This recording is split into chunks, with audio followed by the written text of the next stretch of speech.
Is everyone ready? Here are the materials you'll need to embroider and sew the duck plushie. Have you gathered everything? Follow the instructions and let's start crafting together. Insert the needle into the handle, leaving about 2.5 centimeters of the tip exposed. Once the needle is in place, tighten the screw firmly. If the needle tip starts to sink in, just adjust it and retighten the screw. Now that the needle is ready, let's move on to threading the yarn. First, remove the cap at the back of the needle. Take the threader and insert it from the needle's tip through to the end. Thread the yarn through the threader and pull it back through the needle.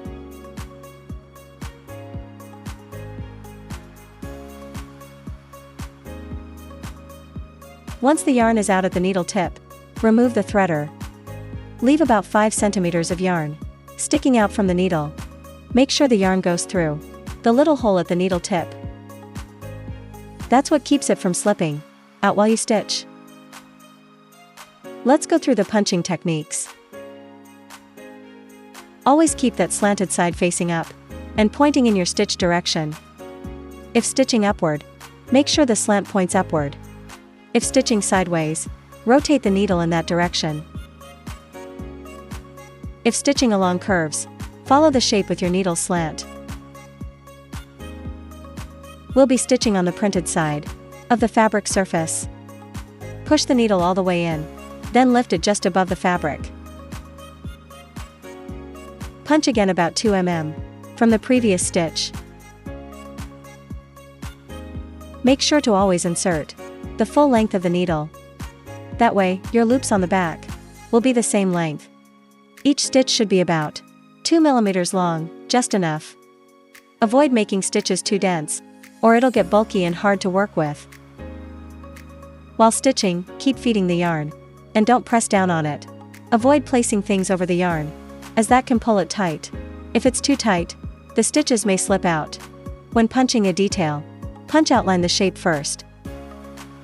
Then fill it in using a spiral motion toward the center. Stitches should sit side by side, not on top of one another. This keeps the fabric evenly filled, without making it bulky. Check the back from time to time, so you can fix mistakes early. To finish a stitch, lift the needle, hold the yarn, and snip it. Before practice, here are some beginner mistakes to avoid.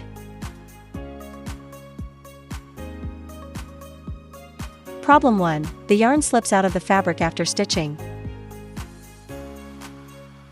This can happen if the needle was not pushed all the way in. Short loops don't hold well and come out easily. Always insert the needle fully to create secure loops. Another cause, the yarn is too tight while you stitch. You may have forgotten to feed more yarn from the ball, or something was pressing on the yarn, making it stuck. Check for knots or remove any items pressing on the yarn. Third cause, incorrect threading. Yarn must pass through the tip hole. If it doesn't, it won't hold. Rethread the needle correctly. If you need to redo a section, gently pull out the stitches. Lightly scratch the fabric surface to close up large holes, then stitch over it again, as needed. But be careful, redoing too many times will wear the fabric out. So always follow the instructions carefully before starting. Problem 2, the loop side comes undone too easily. This usually happens when the stitches are packed too tight. Too many loops make the back bulky, and the needle may pull them out. So keep each stitch about 2 mm long. Another reason, you're pushing into old stitches by accident. Always aim your needle toward unstitched fabric while punching. After finishing a fluffy section, trim any uneven loops with scissors. This won't affect the design, just makes it neater. Do you understand all the techniques now? Practice a few stitches on scrap fabric, then start working on the duck embroidery. First, let's stretch the fabric onto the hook for the front side of the duck. We'll start embroidering small details like the eyes, beak, and cheeks. For small details, use short stitches about 1 to 2 millimeters long. Always outline the shape first. Then gradually fill in towards the center in a spiral. Keep going until the shape is completely filled. Next, let's switch to white yarn to embroider the duck's body. For large areas like this, use short stitches about 1 millimeter long. Start by stitching around the outer edge. As you stitch inward, continue with 2 to 3 millimeters long stitches to make sure the fabric is fully covered but not too thick. The stitches will be next to each other, but not pressed together to ensure coverage. Now we've finished the fluffy white body. Let's move on and embroider the duck's shirt. Use the same stitching method here. Once you've finished embroidering the front of the duck, the fluffy yarn side will look like this. If any yarn strands stick out, you can trim the edges neatly with scissors.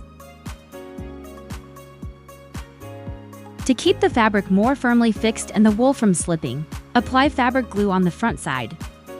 Don't apply too much glue so it dries faster. Make sure all parts are covered with enough glue.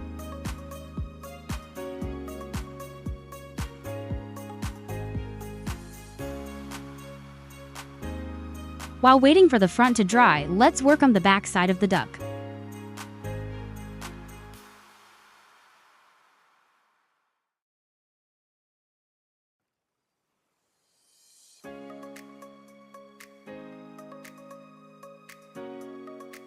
Once you've finished embroidering, we'll apply glue over it and wait.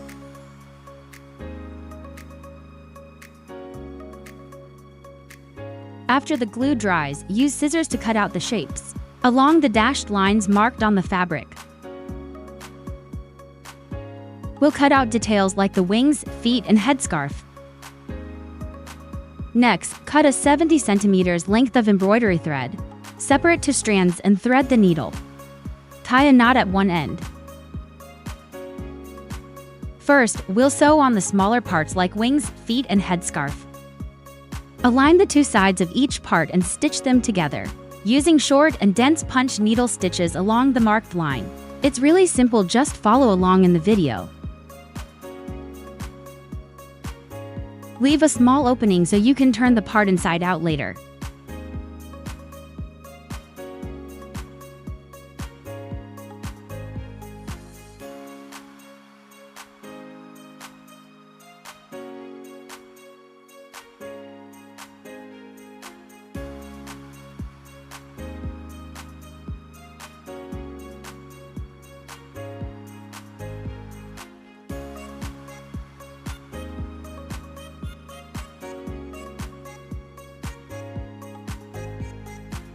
After sewing, carefully clip around the seam allowance of curved details, so that when turned out, the fabric does not shrink.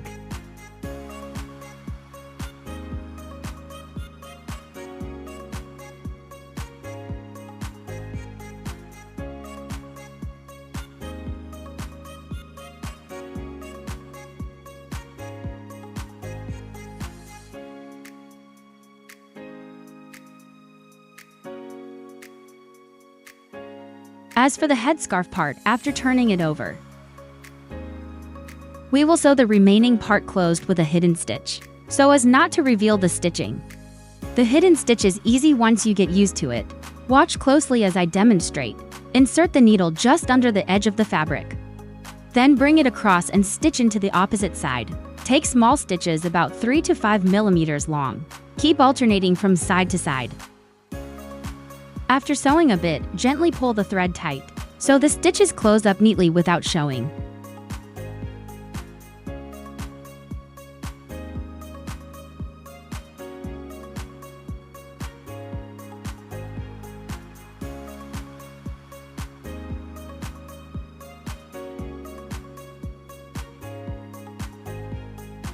And that's it for the separate parts. Now grab both the front and back pieces of the duck. Position the wings and feet in place. Use pins or a needle to secure them. Place the right sides together and sew around the edge. Remember to leave a small gap to turn it inside out later. After sewing, we'll clip the edges. This helps the fabric turn smoothly without bunching. Turn the fabric inside out slowly, using your fingers to gently push the fabric out. Make sure not to pull too hard so the yarn or thread doesn't slip out. After turning it out, we'll stuff it with cotton, so the opening shut using a hidden stitch like before. Feel free to observe more details in the video. Finally, just tie the scarf onto your duck. And there you have your very own little farmer duck. Good luck and happy crafting! If you have any questions or need help, just send me a message.